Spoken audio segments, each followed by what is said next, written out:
আমি কেন হাসলাম জানেন আপনি? আপনাকে দেখেই মনে প্রসন্নতা জেগে উঠল। আহা, আপনার সামর্থ্য আমি দেখলাম। আমারই রাজ্যে এসে আপনি আমাকেই বন্দী করে ফেললেন। আপনার লীলা হলো অসাধারণ প্রভু। আজ থেকে আমি হলাম আপনার পরম ভক্ত আর আপনি হলেন আমার ভগবান। এই গোয়ালা, এদিকে শোনো। হ্যাঁ প্রভু, আমাকে বোকা বানাচ্ছ? কি বলছেন প্রভু? আমি আপনাকে বোকা বানাবো? আপনি আমাকে গোয়ালা বললেন, তার মানে আমি গোয়ালাই? শ্রীকৃষ্ণ তো আপনি।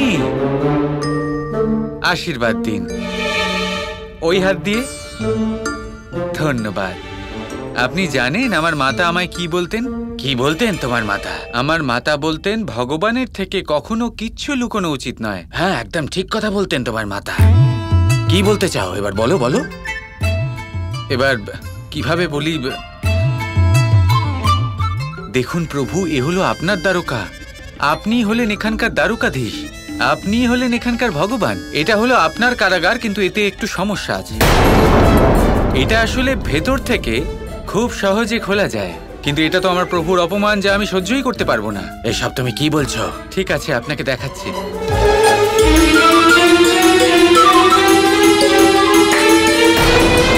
এই দেখুন, খুলে গেল।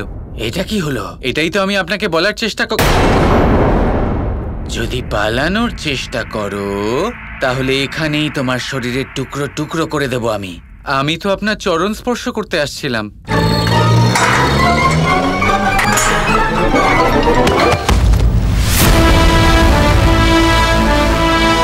এই দাঁড়া দাঁড়া।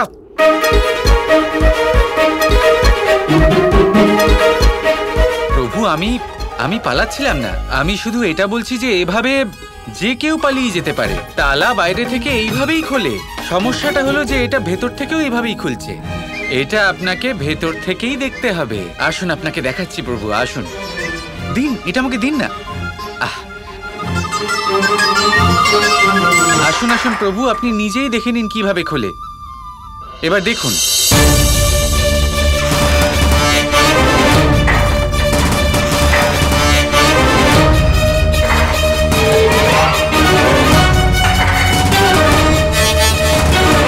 আজ আমি আমার দৈব শক্তির প্রয়োগ করব না।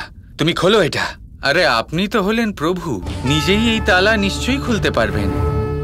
হয় এটা খুলুন, না হয় নিজের আসল সত্যটা মেনে নিন। যে ব্যক্তি নিজের ক্রোধকে, নিজের আবেগকে নিয়ন্ত্রণে রাখতে পারেন না, সে আমাকে কি করে বশে রাখবেন?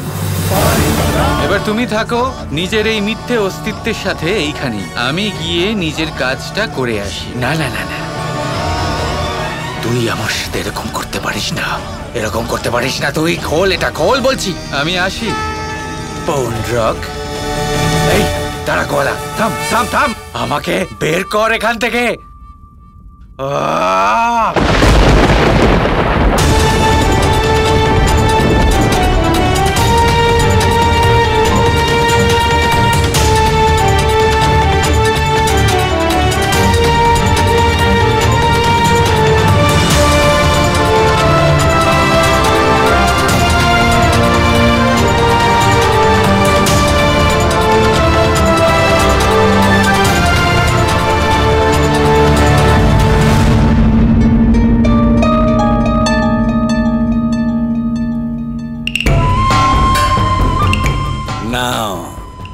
দ্বারকাপতিও চলে এসেছেন। এবার আশীর্বাদ অনুষ্ঠান শুরু করা যাক। কিন্তু তার আগে হবু বরবধূ একে অপরকে মন, আত্মা এবং স্বেচ্ছায় গ্রহণ তো করে নিতে দিন। কানাই, ও হলো আমার প্রিয় শিষ্য, তাই যদি আমার বোনের সাথে বিয়ে করে তাহলে পূর্ণরূপেই গ্রহণ করবে ওকে। একদম সঠিক বলেছেন আপনি গুরুদেব। আমি সুভদ্রাকে মন, আত্মা আর স্বেচ্ছায় আমার স্ত্রী হিসাবে মেনে নিচ্ছি, স্বীকার করছি। তুমিও কি দুর্যোধনকে নিজের স্বামী রূপে মেনে নিচ্ছ?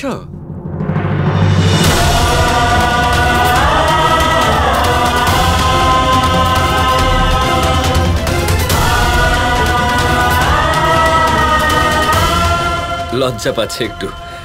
সুভদ্রা, এভাবে লজ্জা পাওয়ার কোনো দরকার নেই। তোমার মনে যা আছে তা বলে দাও। বলো সুভদ্রা, তোমার মনে কি চলছে? নিজের ভ্রাতার সামনেও বলবে না? হ্যাঁ, বলো সুভদ্রা।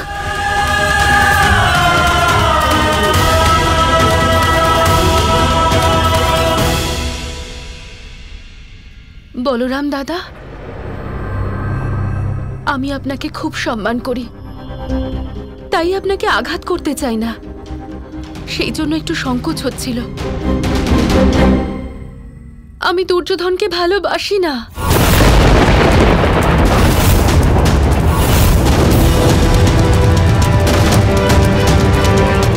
আমি শুধু ওনার দ্বারা প্রভাবিত হয়ে গিয়েছিলাম, আর এই ভিত্তিতে আমি ওনাকে নিজের জীবন সাথী হিসেবে মেনে নিতে পারবো না। আমি ওনাকে বিয়ে করতে পারবো না।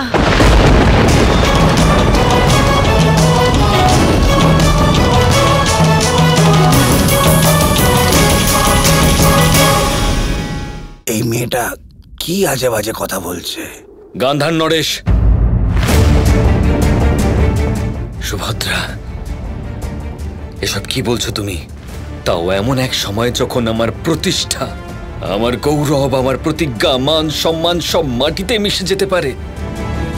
দাদা, আমি জানি যে আপনি আপনার প্রতিজ্ঞা পূরণ করতে চান, কিন্তু নিজের প্রতিজ্ঞা পূরণের জন্য নিজের বোনের বলি তো দেওয়া যায় না, তাই না? আপনার ভেবে চিন্তে কথা দেওয়া উচিত ছিল। বলো সুভদ্রা, কাকে ভালোবাসো তুমি?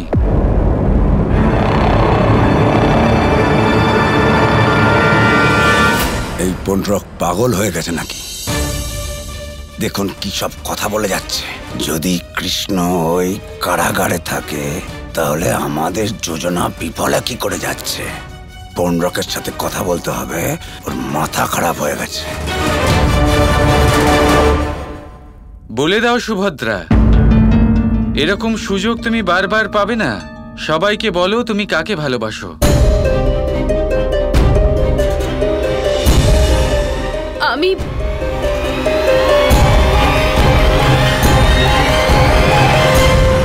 আমি অর্জুনকে ভালোবাসি।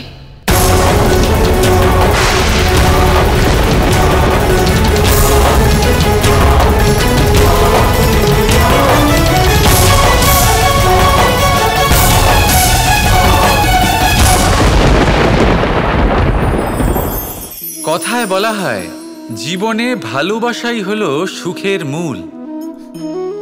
এটা সত্য।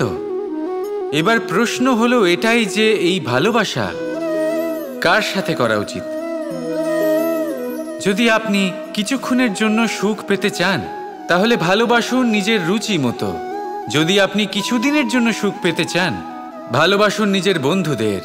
যদি আপনি কয়েক মাসের জন্য, কয়েক বছর বা অনেক বছরের জন্য সুখী হতে চান তাহলে ভালোবাসুন নিজের পরিবারকে, মাতা পিতা, নিজের সন্তান, স্বামী স্ত্রী, নিজের আত্মীয়দের।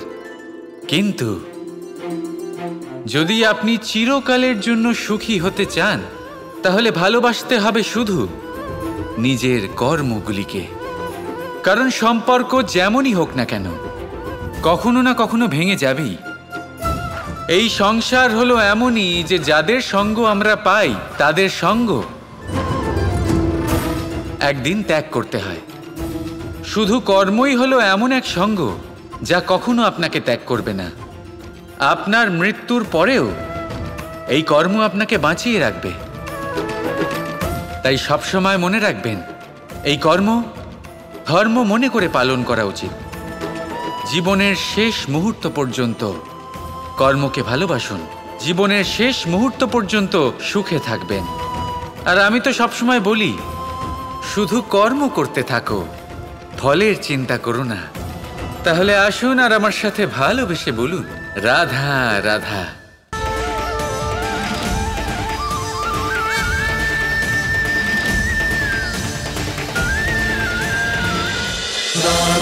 Krishna Krishna Krishna Krishna